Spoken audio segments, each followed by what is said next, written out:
মিরপুরে তোড়জোড় চলছে, জাতীয় দলের ক্রিকেটারদের জন্য বিশেষ লাউঞ্জ তৈরি হচ্ছে। সেই কাজটাই চলছে বিসিবি সভাপতি তামিম ইকবালের ঘোষণার পর থেকেই। এখন প্রশ্ন, কবে নাগাদ শেষ হবে বিসিবির এই লাউঞ্জ তৈরির কাজ? সরজমিনে খোঁজ নিয়ে জানা যায়, বিসিবি চায় অস্ট্রেলিয়া সিরিজের আগেই এই কাজ শেষ করতে। অর্থাৎ 9 তারিখ শুরু হওয়া সিরিজ থেকেই জাতীয় দলের ক্রিকেটাররা যাতে এই বিশেষ সুবিধা পায়। তবে প্রাথমিকভাবে 5 তারিখ এই লাউঞ্জের কাজ শেষ করার পরিকল্পনা থাকলেও আরও কিছুদিন সময় লাগতে পারে। মাঝে আবার ঈদের ছুটি, অর্থাৎ অস্ট্রেলিয়া সিরিজের আগে লাউঞ্জের কাজ শেষ করা নিয়ে একটা শঙ্কা তৈরি হয়েছে।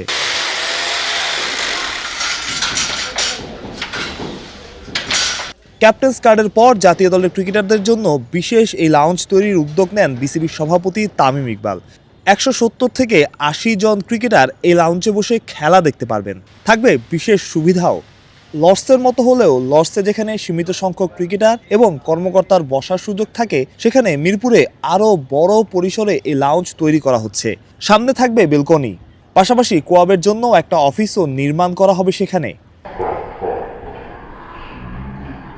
লর্ডসের লাউঞ্জের সেই শেপও আনা হচ্ছে, কাজ চলছে পুরো দমে। তবুও ডেডলাইন 5 জুনের আগে কাজ শেষ হওয়া নিয়ে শঙ্কা তৈরি হয়েছে।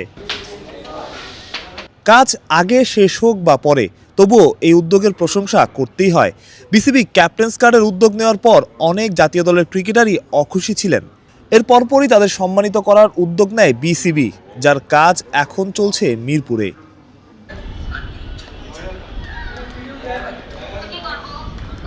প্রত্যয়, বিডি কুইক টাইম।